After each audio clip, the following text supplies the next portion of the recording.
Happy to have you here. I'm drinking a delicious decaf,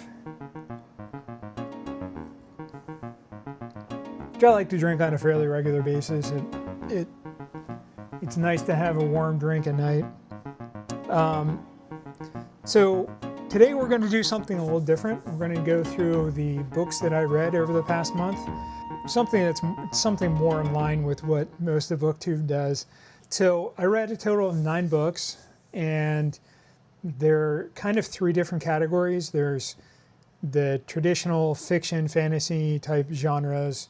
There's nonfiction, which generally isn't discussed as much as part of BookTube. And then there's some work nonfiction. And I expect that nobody's really interested in the books that I read for work, but I think they're still interesting to talk about. So first we're going to talk about the books that were fiction, and then move on to the nonfiction. I didn't read a lot of fiction this month. I only read 3 books, and one would probably fall into more literary fiction, and the other 2 would be more speculative or science fiction. The first fiction you can check out here. If you're interested in it, I did a video called On the Bluest Eye. It's a book about Toni Morrison, and or a book written by Toni Morrison in the 1970s, and I really liked that book. It was fantastic. It was a haunting read. There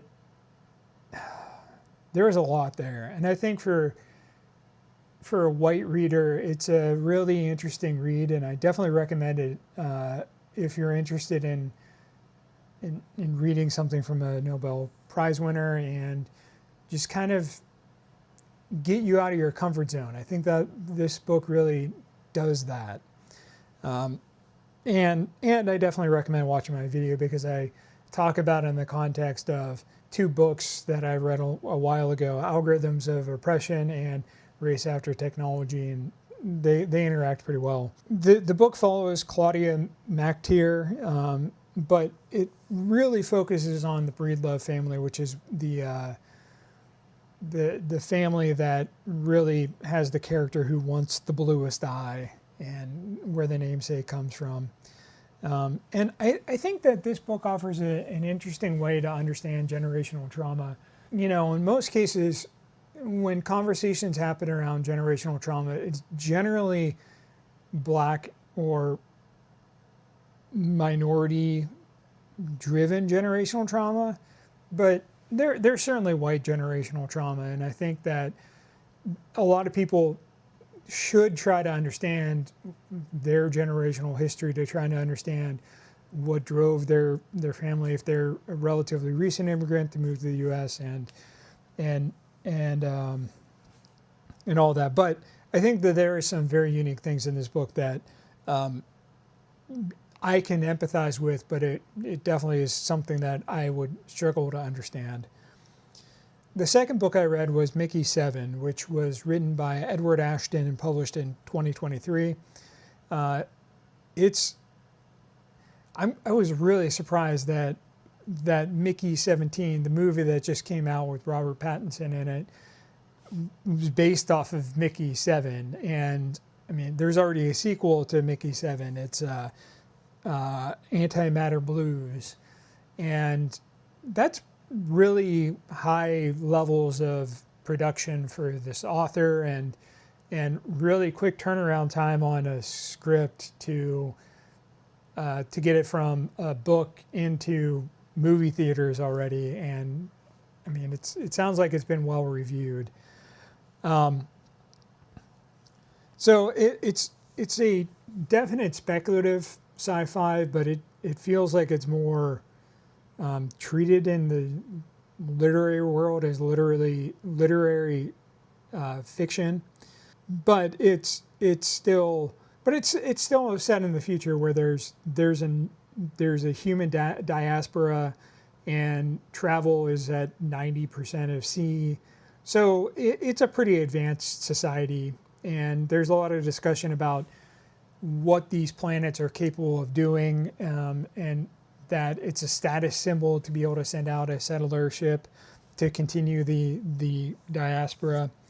And one of the interesting things about this book compared to many other books of this kind of genre is that there is a specific person who's considered expendable, and they are literally clonable, and they have their memories copied, and if they die, a new body of theirs is remanufactured and their memories are stored into it, and they are alive again. Most of the times they don't actually remember themselves dying, but that's not always the case. Sometimes they are intentionally forced to continually upload new pieces of information as they're dying. And that does happen to Mickey at one point, and I would expect that would really fuck up somebody.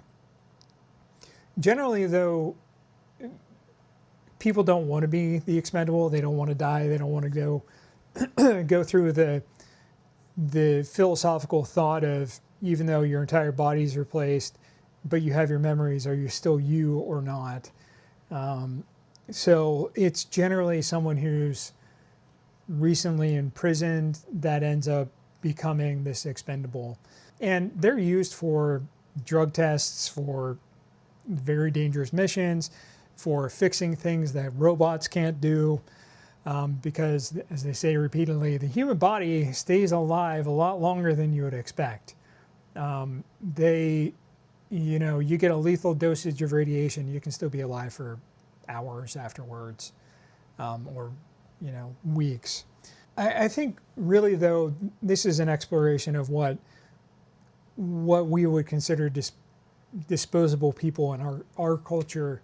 The expendable is a very important person, but he's entirely disposable. He doesn't really matter, but you need to have that. And I feel like this book is something of an outcome of the pandemic, where we had a lot of essential employees that were put on the front line, that we gave them a couple extra bucks an hour, but a huge number of them died.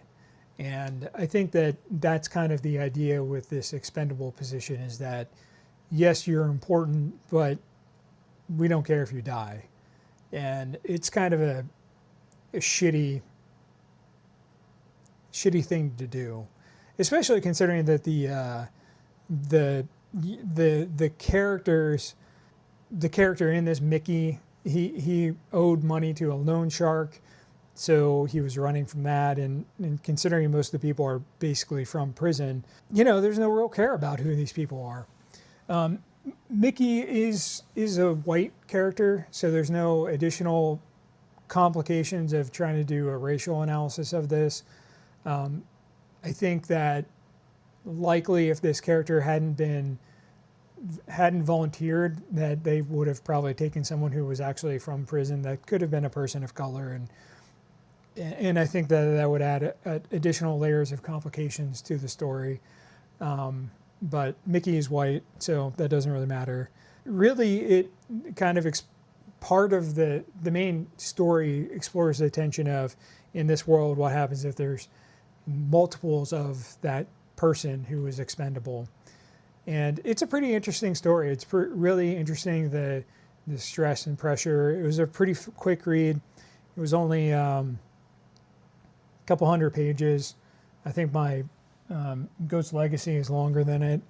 I plan on doing a books and conversation, kind of talking about it in relation to Murderbot. The third book I read is The Circle. It's a 2014 book written by David Eggers. It also has a movie about it. Came out in 2017, which is also still a pretty quick turnaround for a movie. I think Eggers was really going for a 1984 A Brave New World Animal Farm type book that really is to look at the language that social media moguls are using whenever they talk about connectivity and all of that, and how it actually materially impacts people. And you know, in a lot of ways, it does use the doublethink that is prevalent in 1984. There's a section that they talk about where secrets are lies, sharing is caring, and privacy is theft, which is very much in line with war is peace and peace is war. They're mind-boggling thoughts. I personally think we all have a right to privacy, and that we should be able to control what's shared and what's not shared. I think the circle is a social media platform in this world. It's kind of set as a post MySpace, Facebook, Twitter. It's got Instagram. It's kind of what WeChat is in China. It's got all of these different capabilities. It's payment, it's photos, it's video. Basically just wrap up all the major social media sites that we interact with and put it into one, and you get the circle. And I think that's what Elon Musk kind of wants to do with Twitter, and have the Everything app. And the circle kind of continues on with this dystopian future where the circle gets more and more control over time. And it's really fascinating what the characters do or willing to do to maintain their power and grow their power, including intentionally destroying people's lives. I plan on doing a video in the future discussing the circle and one of the nonfiction books that I read last month that I'll get to in a minute, Careless People and Character Limit. You know, I enjoyed all three of these books. They're very different in terms of the main characters. There was such a naivety to the main character in The Circle, May, that holding her in contrast to Claudia of The Bluest Eye is just kind of a fascinating comparison, because there's no way that Claudia would have the same sort of vision or way of looking at the circle that May does. Moving on to nonfiction. So I read 5 nonfiction books, which is more than I normally read, but I do like to read quite a bit of nonfiction. I like to read a lot about technology and the problems on it. The first nonfiction book I read was When the Earth Was Green, published in, I think, February of 2025 by Riley Black. Black is a trans author, and which actually was part of the impetus for me to have more of that discussion about trans dinosaurs in my Jurassic Park video. And I think it's important because she has a very unique perspective on the world, because she has transitioned, and the kind of her journey she talks about at the end, and kind of the afterwards about how her transition journey influenced her kind of understanding of the history and of paleontology and vice versa. It was a really good book. I thought the writing was fantastic. It was fun. It was quick.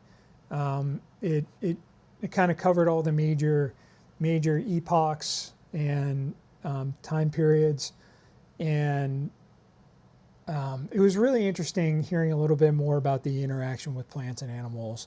You know, I watched Lindsay Nicole's the History of the Earth, or that we know of, series. I'll put a link up there. And she talks about a lot of the plants, but she doesn't talk about the interaction of the plants with the animals. And I think that learning a little bit about how ginkgos were evolved to be able to quickly regrow the main trunk and branches of the tree after being destroyed by a brontosaurus or a apatosaurus is pretty cool to read about.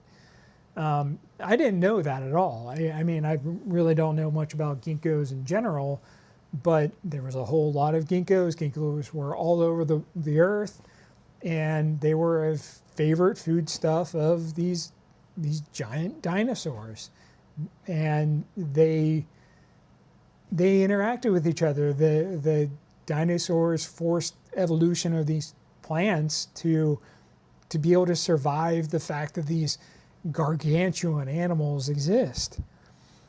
And I think that's really cool, like having that different perspective, because I know we're very, between being anthropomorphizing animals and being human-centric, I think it's good to see how the plants actually engage with the animals. And, I watch Ants Canada, and he does a little bit of that too with his rainforest vivariums. The second nonfiction book I read is called Moon Machine by Liz Pelly. It was published in 2024, at the end of 2024. I found out about the book from an interview between her and Anthony Fantano, which I'll link up here. And the book is interesting because it really digs into kind of the history of, it starts digging into the history of music, kind of music publishing, and then it pivots into the history of why Spotify was created, and then really dug deep into the evolution of Spotify and their efforts to maximize their profits. The thing that drives me crazy about Spotify, and I kind of known this for a while, is that the creators of the company were ad execs, and they didn't really care about music. Like, they literally started Spotify with stolen music. It's literally the same sort of thing that like Clearview AI has done for facial recognition, scraping social media. It's what the other AI companies like OpenAI and Anthropic, what they've all done with art and video. They've just scraped everything. Meta trained their stuff off of tons of books and blogs. So that's always been part of Silicon Valley, and it's something that Spotify definitely enabled and really have continually hurt musicians. Like I grew up with a lot of musicians. I have friends back home that are musicians, and I love music. I listen to music all the time. I have a record player. I listen to Spotify. I've tried different music services, but it's hard to find something that makes me gets me in a zone for writing things like, what I'm doing right now, for reading. From a professional perspective, it's kind of frustrating because Spotify has always been put up as this gold standard for how to run teams. There's this Spotify approach, and a lot of people wanted to try to replicate that in the software development product community space. And I think that from what I've read in Moon Machine, there's a lot of tension between the people who really love music and are doing it for music, but then also seeing the musicians getting screwed, and that fight between what's right for the company, what's right for musicians, especially whenever there is a lot of psychological safety for the employees at Spotify.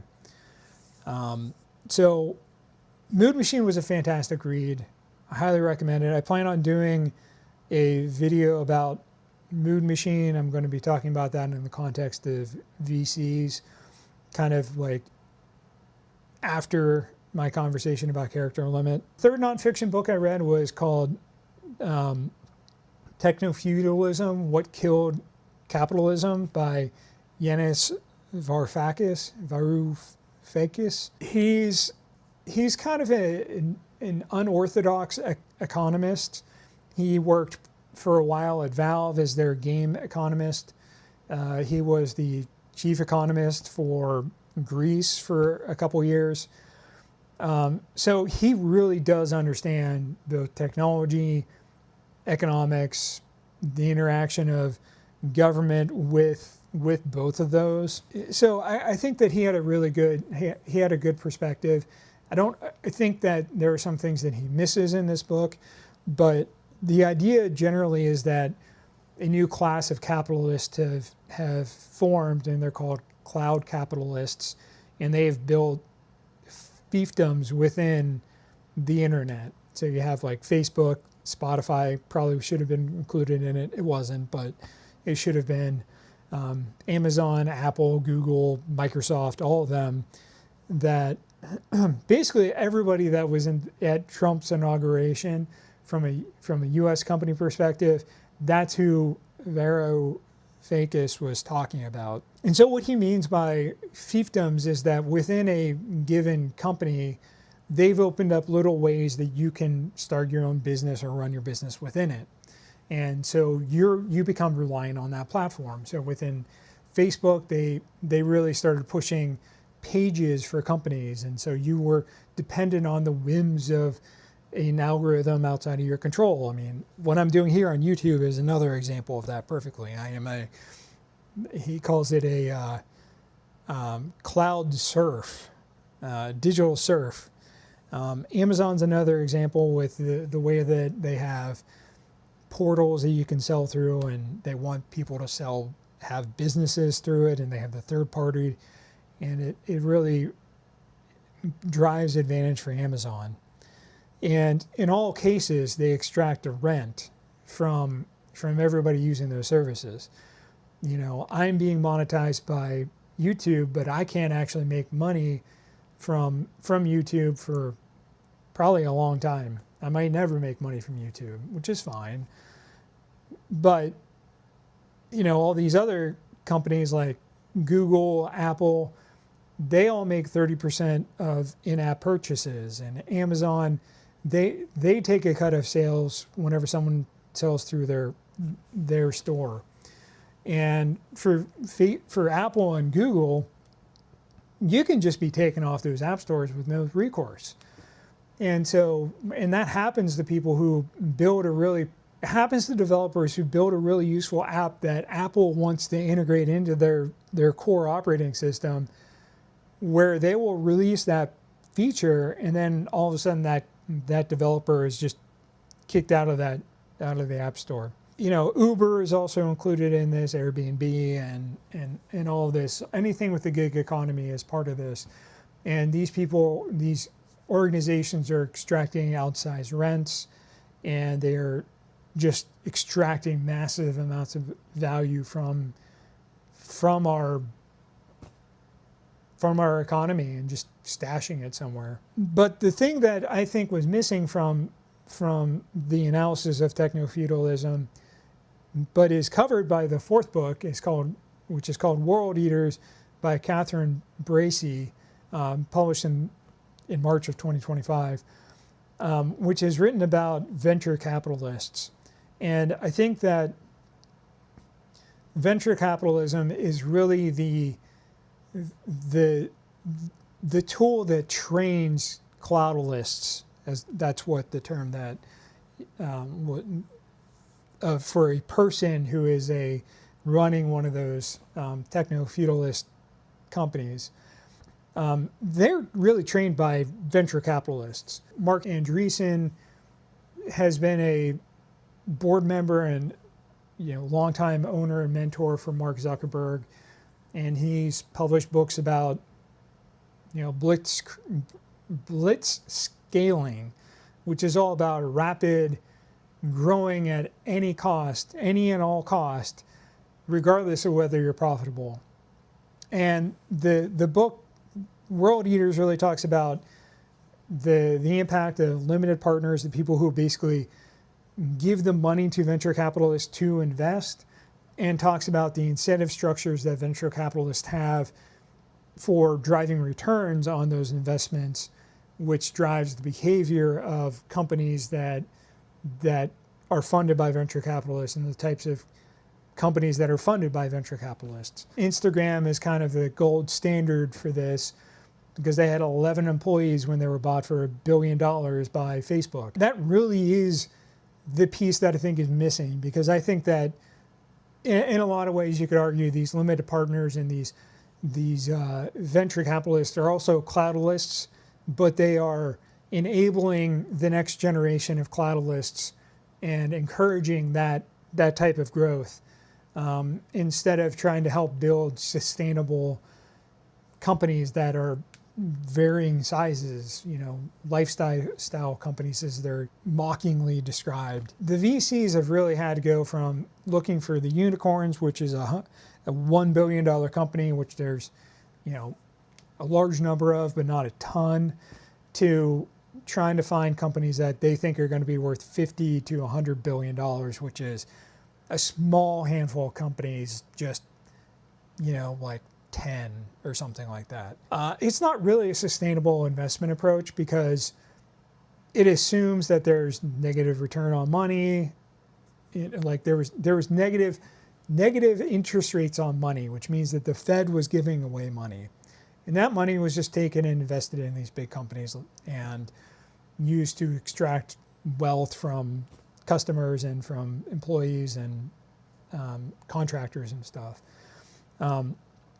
OpenAI is one of those companies that is valued at this $50 to $100 billion mark. XAI apparently is too.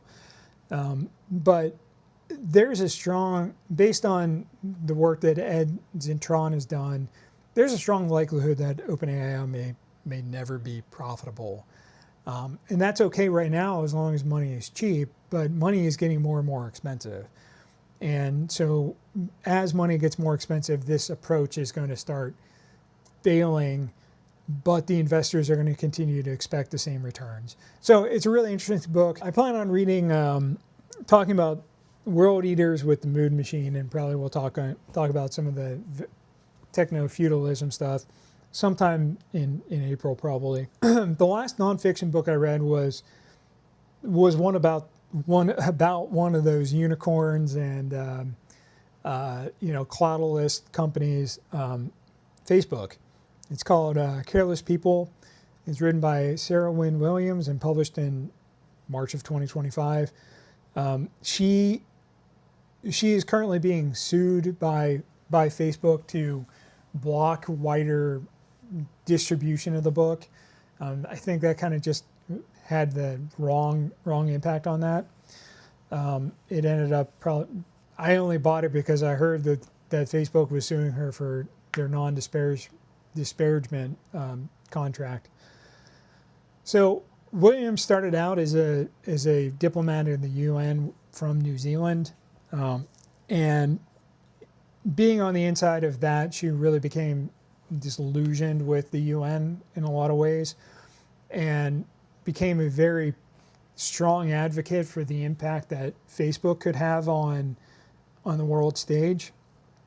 And ironically, I really feel like she is very much the character that May was in The Circle. They have this starry-eyed view, this really positive energy for this company.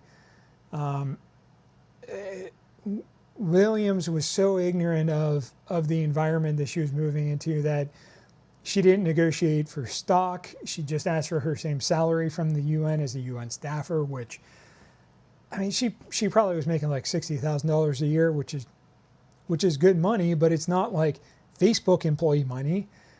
And this was pre-IPO, so she really was being taken advantage of. And that kind of goes to the whole fact that Facebook and a lot of these tech companies really do exploit a lot of employees. So it took her a couple years to actually convince Facebook to hire her.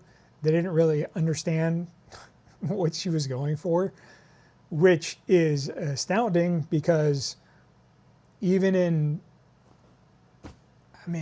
at that time, like, it was clear that Facebook was having a role in the world. You already had the Arab Spring. I mean, she brought that up at one point, but my God, there was already so many things going on around the world with Facebook. And the fact that Facebook didn't understand that just shows the lack of imagination of these leaders and their growth at all costs type mentality.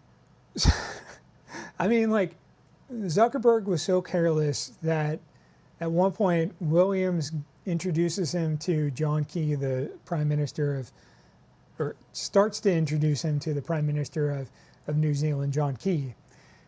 And she's talking to him, and the PM is directly beside him, like beside her, kind of walked up as she was talking to Zuckerberg. And she's like, I want you to meet the PM of New Zealand. He's like, no, I don't want to. I told you I wasn't going to. No. And then at that point, like, John Key was like, oh, it's a pleasure to meet you, Mark.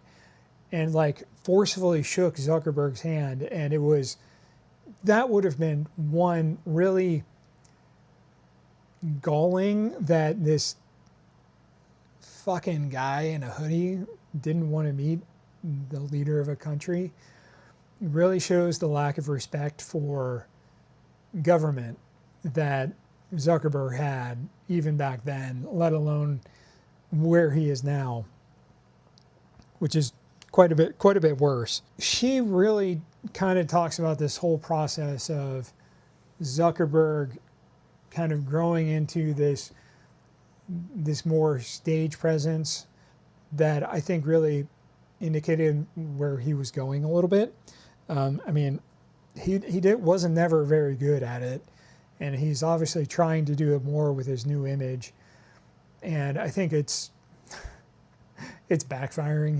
He's even less trusted than he was before.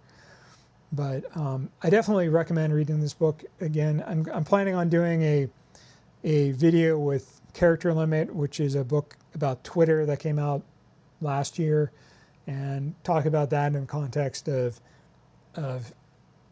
careless people and techno-feudalism, because they all kind of wrap into each other.